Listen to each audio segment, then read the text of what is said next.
சென்னையிலே மழை வெள்ளத்தால் பாதிக்கப்பட்ட மக்கள் எவ்வளவு கொடுமையாக அங்கே தாக்கப்பட்டு எவ்வளவு கொடுமையிலே வாழ்ந்தார்கள் என்பதை சமீபத்திலே நீங்கள் எல்லாம் கண்டிருப்பீர்கள் என்று நம்புகிறேன். அந்த நேரத்திலே திராவிட முன்னேற்ற கழகத்துடைய ஆட்சி,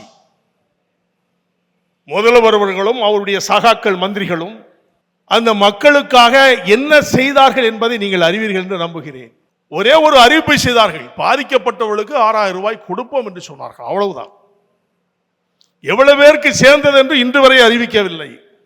முன்னை ஞாபகப்படுத்த விரும்புகின்றேன், கடந்த ஆட்சி அண்ணா திராவிட முன்னேற்ற கழக ஆட்சி, அண்ணன் எடப்பாடியுடைய ஆட்சியிலே கூட மழை வெள்ளத்தால் பாதிக்கப்பட்ட மக்கள் எவ்வளவு துன்பத்திலே இருந்த பொழுது எடப்பாடி அண்ணன் அவர்கள் கூட கை காலிலே ஷூ அணிந்து கொண்டு வேட்டியை மடித்து கட்டி கிராமம் சென்றது போன்று ஒவ்வொரு பகுதியிலும் சென்றார்கள்.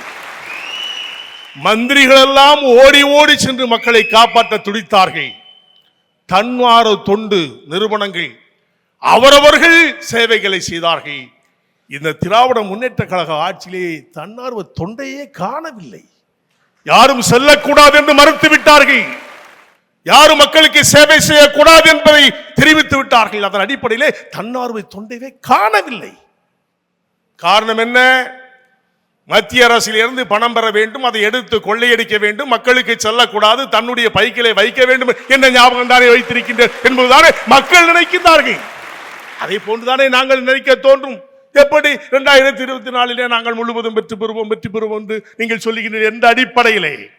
திரு ஜான் பாண்டியன், உங்களுக்கு தெரியும் 2015 வரலாறு காணாத பெருமழை வெள்ளம், மக்கள்லாம் பாதிச்சாங்க, இறந்தாங்க. அடுத்து 2014 சட்டமன்ற தேர்தல், திருப்பி செல்வி ஜெயலலிதா ஆட்சிக்கு வர்றாங்க. அதே மாதிரி 2024 திமுக ஜெயிக்காதா? நிச்சயமாக இருக்காது. ஏன்னு கேட்டீங்கன்னா, அந்த சூழ்நிலை வேறு, இந்த சூழ்நிலை வேறு. இப்பொழுது நடைமுறையை பற்றி பேசுவோம். கடந்த காலத்தை பேசியே நாம் அழிந்து கொண்டிருக்கின்றோம். தூத்துக்குடி, தென்காசி, திருநெல்வேலி, கன்னியாகுமரி மாவட்டம் பேரழிவு, மக்கள் நடந்த முடியாத நிலை, எங்கு பார்த்தாலும் வெள்ளக்காடு, ஆறுமார்கள்லாம் அடித்து செல்லப்படுகின்றன.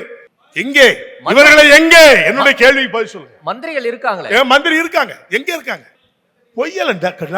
நாங்கள் சொல்வது உண்மை. உங்களை மாதிரி பொய் புரட்டு பேச வேண்டிய எனக்கு அவசியம் இல்ல. நான் நடுநிலைவாதி. தப்பை என்று சொல்லுகின்றவன் நான்.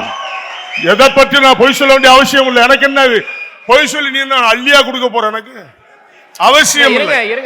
இன்றைக்கு நடந்த சம்பவத்தை நான் சொல்லுகிறேன். நான் போறேன். ஒவ்வொரு வரலாறு காணாத வெள்ள பாதிப்பு தென் மாவட்டத்தில். எங்கே முதலமைச்சர்? பதில் சொல்லு. எங்கே முதலமைச்சர்? ஐஎன்டிஏ கூட்டத்துக்கு டெல்லி போறாரு. போற போக்கில் பிரதமர் பார்க்காரு. என்னையா இது? 24 அங்க ஜெயிச்சிருவீங்களாக்கும், எல்லாத்தையும் நாங்க பிடிச்சிருவீங்களாக்கும்.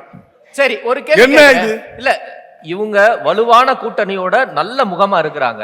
நீங்க எல்லாரும் திமுக எதிர்க்கிறீங்க. உங்ககிட்ட கூட்டணியே இல்லையே, எப்படி ஜெயிப்பீங்க? எப்படி நீங்க சொல்ல முடியும்? தேர்தல் வரும் வரை யாரும் யாரோடு இருப்பது என்று முடிவு பண்ண முடியாது. இப்ப நீ சொல்றதெல்லாம் பொய். அதுக்கா தேர்தல் வரட்டு அப்பம் கூட்டணி யார் என்பதை நீங்க புரிஞ்சுக்கிறீங்க. இப்ப எப்படி பேசிட்டு இருக்கீங்க? தவறுகளை சுட்டி காட்டுகின்ற கூட்டணி உங்ககிட்ட இருக்கா? கம்யூனிஸ்ட் இருக்காங்களே, எதை பத்தியும் பேச மாட்டான், பொதுமணியை மட்டும் பேசுவான். தவறு செய்தால் சுட்டுகின்ற யாரா இருக்காங்களா? அவங்க தலைவர்கள் இருக்காங்களா? தவறை பத்தியே சுட்டி காட்டாத ஒரு கட்சின்னு சொன்னா கம்யூனிஸ்ட் தான். இவன் கொடி பிடிக்கணும், கோஷம் போடணும், இவன் உண்டியல் குளிக்க போகணும், காசு வாங்கிட்டா வீட்டுக்கு போகணும். இதான் பொது உடம்பு. சரி, திசை மாதிரி போக கூடாது, வேண்டாம். ஒரு ஆள் பேசு. கொஞ்சம் அமைதியாரு. ஏப்பா, சும்மா உட்காரு போல. உட்காரு. முதல்ல நீங்க தெரிஞ்சுக்காங்க, அவருக்கு பேச உரிமை இருக்கு, பேசுறாரு. ஏன் நீங்க அவரை மதிக்கிறீங்க? சொல்லட்டுமே. பதில் சொல்றது நான் தானே சொல்லுவேன், நீங்க ஏன் பேசுறீங்க? உட்காருங்க. நெல்லை மாவட்டத்தில் தாமரை ஆற்றுக்கு படுகையில போய் போட்டு வச்சு ஊட்டக்கூடிய நிலை, அந்த கிராமங்கள் ஃபுல்லா தண்ணி. ஏன்? கொடுக்கின்ற நிதியை ஒழுங்காக செலவழித்து பராமரித்து அங்க நீங்க செய்திருத்தீங்கன்னு சொன்னா தண்ணி போயிருக்குமா, போயிருக்காதா? என்னுடைய கேள்வி அதுதான். இப்ப நீங்க எந்த கூட்டணியில இருக்கீங்க? அதிமுக கூட்டணியா, பாஜக கூட்டணி? தேர்தல் வரட்டா அப்ப சொல்றேன். இப்போ உங்களுக்கு என்ன அவசரம்? இப்ப என்ன உங்களுக்கு அவசரம்? இல்ல உங்களால முடிவெடுக்க உங்களுக்கு என்ன முடியலையா? அப்படி ஒரு அவசரம் தேவைப்படுது? எந்த கூட்டத்தில் இருக்கு? தேர்தல் நேரத்தில் தான் முடிவெடுப்போம். இப்ப நாங்க 3 பேரும் கூட்டணி தான். இல்ல என்ன சத்தியம் உங்களுக்கு? இவங்க எங்க கூட நாளைக்கு வந்தாலும் வருவாங்க. உங்களுக்கு தெரியுமா? நாளைக்கு இவங்க வரலாம், அவங்க வரலாம், யார் வேணா வரலாமே. கூட்டணி என்பது தேர்தல் காலகட்டத்திலே நிர்ணயம் பண்ணக்கூடியதுதான்.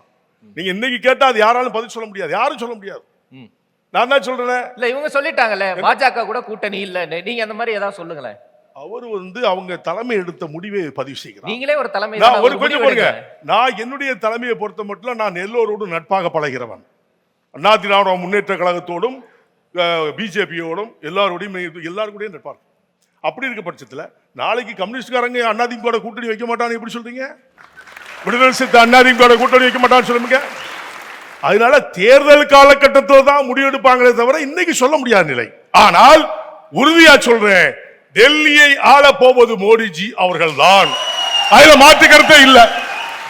இது திமுக காரங்களே சொன்னதுதான், நான் சொல்றது இல்ல. திமுக காரங்களே டெல்லி அவர் தான் ஆளுவாரு, ஆனா தமிழ்நாட்டில் நாங்க வருவோம். திரு ஜான் பாண்டியன், நாடாளுமன்றத்தையே பாதுகாக்க முடியல, இவங்க எப்படி நாட்டை பாதுகாப்பாங்கன்னு கேக்குறாங்கல்ல. நாடாளுமன்றத்தை பத்தி நீங்க பேசுறதுக்கு வைக்கலையே.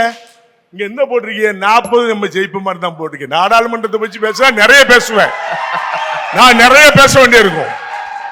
ஆக மீண்டும் சொல்கிறேன், மீண்டும் ஆளப் போகிறது மோடிஜி தான் என்பதை தெளிவாக சொல்லி தமிழ்நாட்டுக்கு மீண்டும் வருவார் எடப்பாடி அண்ணன் அவர்கள் என்று முடிக்கின்ற. நன்றி, வணக்கம்.